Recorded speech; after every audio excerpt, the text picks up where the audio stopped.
विधानसभा से। आपने 350 किलोमीटर का सफर बाइक से तय करने का फैसला क्यों लिया? बस से आ जाते मेरे थे। पास नहीं है ना फैसिलिटी, मेरे पास नहीं है, कार नहीं मेरे पास, मेरे दोस्तों के पास में थी 4 व्हीलर, अब वो समय पर अवेलेबल नहीं हो सकी, तो समय क्या महत्व को देखते हुए मैं बाइक से निकला। इतनी ठंड में 350 किलोमीटर का सफर काफी कष्टदायक होता है, कैसा रहा आप? मेरी तो आदत पड़ी हुई है संघर्ष ये सब चीजें करने की। मैं गाँव में रोज रहता हूँ, रोज घूमता हूँ, रोज बाइक पे रहता हूँ, इसलिए भोपाल भी आगे मैं क्या इशू। विधायक जी का जलवा आपने कई बार देखा होगा। विधायक जी जहां भी जाते हैं समर्थकों की भीड़ लगी रहती है। काफले में 5-6 चमचमाती गाड़ियां ना हों तो मानो विधायक जी का रेरा नहीं जमता है। लेकिन मध्य प्रदेश के एक ऐसे विधायक हैं जिनका अंदाज देखकर विधानसभा के कर्मचारी और सुरक्षा कर्मी भी हैरान रह गए। जिन विधायक की हम बात कर रहे हैं उनका नाम है कमलेश्वर डोडियार।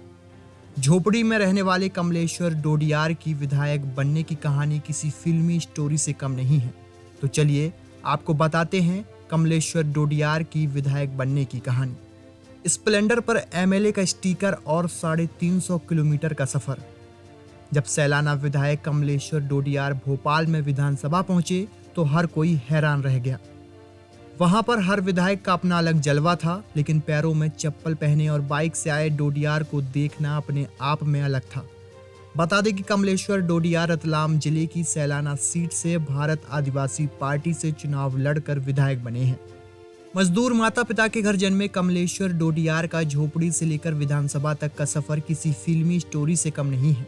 33 साल के कमलेश्वर के माता पिता मजदूर हैं। सैलाना में एक झोपड़ी में उनका परिवार रहता है।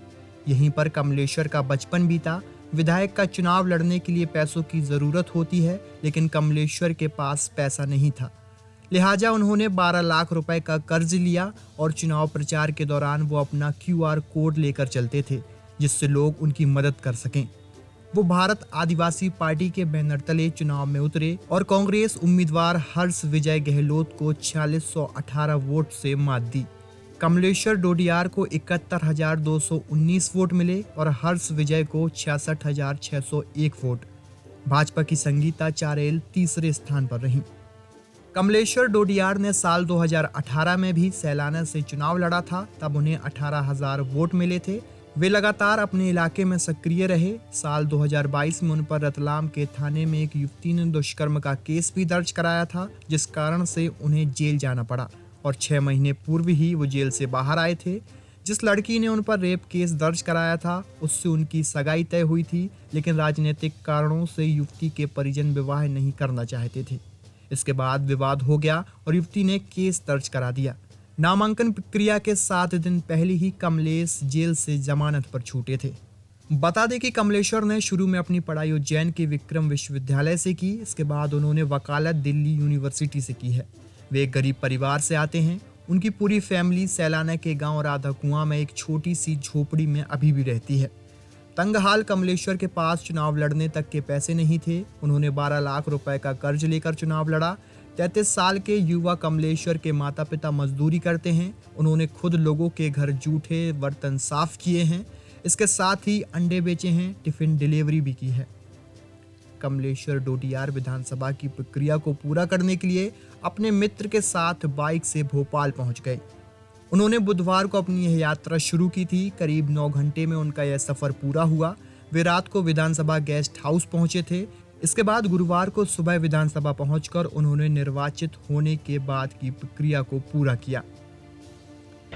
हाँ, मैं जा रहा हूँ, डॉक्यूमेंटेशन करना है मुझे, औपचारिकता पूरी करने वाली कुछ चीज़ें हैं, डिटेल्स वो लेनी है मुझे। यहाँ पे बुलाया, हमारे पास पत्र भी आया है यहाँ से विधानसभा आपने से। 350 किलोमीटर का सफर बाइक से तय करने का फैसला क्यों लिया? बस से आ जाते मेरे थे। पास नहीं है ना फैसिलिटी, मेरे पास नहीं है, कार नहीं मेरे पास, मेरे दोस्तों के पास में थी 4 व्हीलर, अब वो समय पर अवेलेबल नहीं हो सकी, तो समय क्या महत्व को देखते हुए मैं बाइक से निकला। इतनी ठंड में 350 किलोमीटर का सफर काफी कष्टदायक होता है, कैसा रहा आप?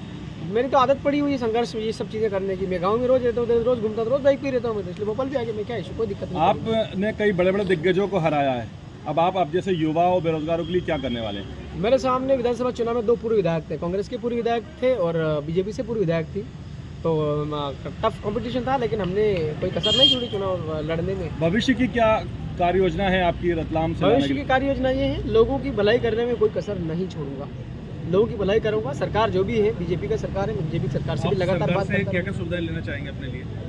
मुझे तो पता ही नहीं, पहली बात तो सुविधाएं क्या क्या है, मुझे आइडिया ही नहीं इसके बारे में, कुछ क्या क्या सुविधा मिलता है, I have no idea. Sir जो आपने कर्ज लिया है 12 आपको बहुत बहुत बधाई। धन्यवाद। आप गाड़ी लेके उस गेट से अंदर तक चले जाएंगे, आपकी गाड़ी